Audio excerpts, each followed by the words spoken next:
Hi, in this video I'd just like to talk about a podcast that I listened to a few days ago. It was a podcast with Rich Roll and Robert Ostfeld, who is a cardiologist, and Robert Ostfeld is quoted as saying, "Outside of an emergency medical condition that requires an urgent intervention, I have never seen anything come close to providing the breadth and depth of benefits that the plant-based lifestyle offers."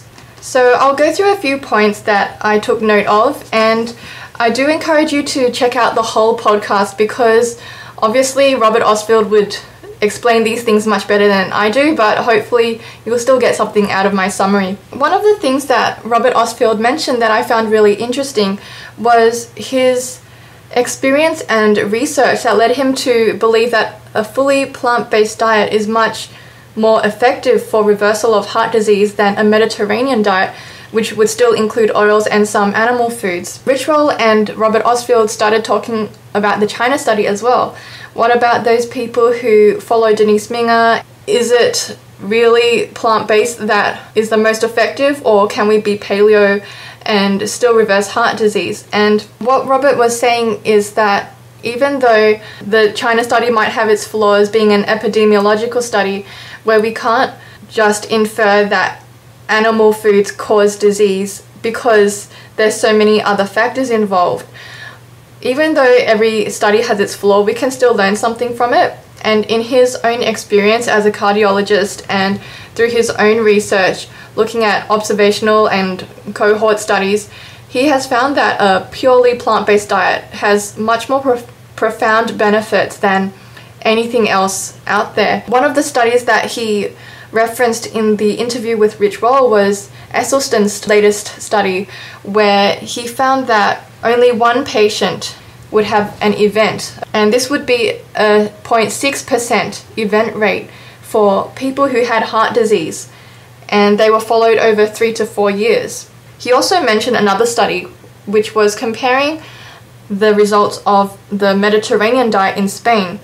And these were patients with no known heart disease, and they were put on a Mediterranean diet. It turned out that on the Mediterranean diet, they had a 3.5% event rate. And these were people who didn't have heart disease before, but yet the percentage of their event rate was higher than those on Dr. Esselstyn's study who did have heart disease. That speaks to the power of a purely plant-based diet as opposed to one that still includes animal foods. Then Rich Roll and Robert Ostfeld started talking about what about those who want to be plant-based but they still have to include a little bit of meat like once a month or once a week just for psychological reasons or for whatever reason it helps them to stay on the diet if they can include a little bit of meat. And Robert was saying that of course that's better than nothing. He was saying that it's like a continuum of improvement or a continuum of effectiveness. So those who stick much closer to purely plant-based will see bigger improvements, and those who tend to include a little bit of meat or animal foods, they tend to see a bit less improvement.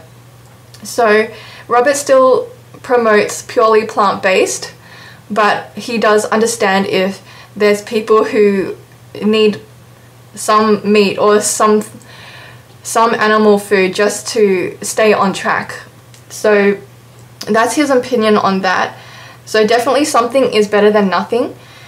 And they also started talking about supplements. So Robert was saying that those on a plant-based diet do not really have to take any supplement except for vitamin B12, which is a nutrient that both vegans and meat eaters can get deficient in. Vegans might be more susceptible to a B12 deficiency just because they're not getting it through the animal foods, but considering the benefits of a plant-based diet, it's better to take a supplement with a plant-based diet than to try to get your B12 through eating meat.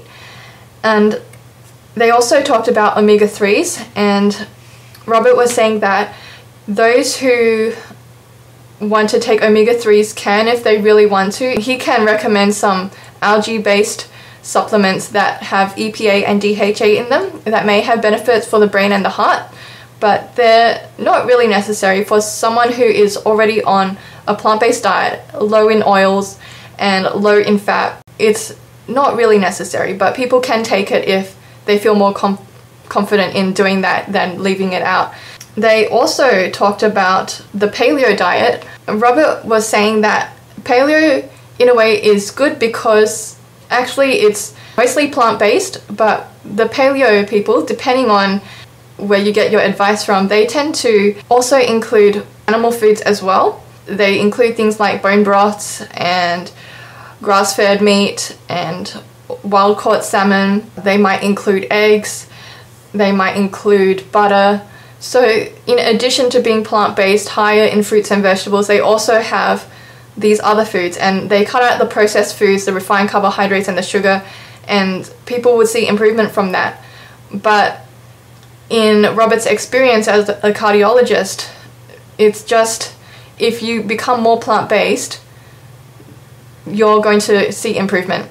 So yeah, better to just cut out the animal foods completely, or to like minimize it as much as possible, and those people would see the most improvement in their health and in their heart disease than those who still include animal foods in moderation. He also talked about the high-fat diet, why people believe that butter is good or butter is back, like that article in the Time magazine says. Robert was saying that the meta-analysis that article was based on should have been renounced, according to the head of the department of the Harvard School of Public Health.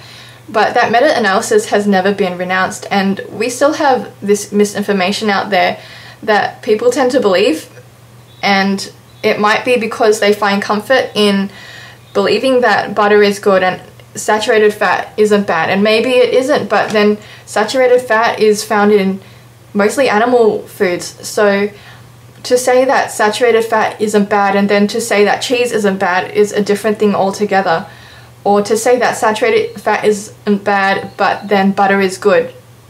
It shouldn't be translated like that, and that's a reductionist approach that T. Colin Campbell has addressed in his book Whole. I really enjoyed the podcast and I learned a lot from it, and I would probably listen to it again a second time just to get the information, but hopefully you get to check it out as well and let me know what you think.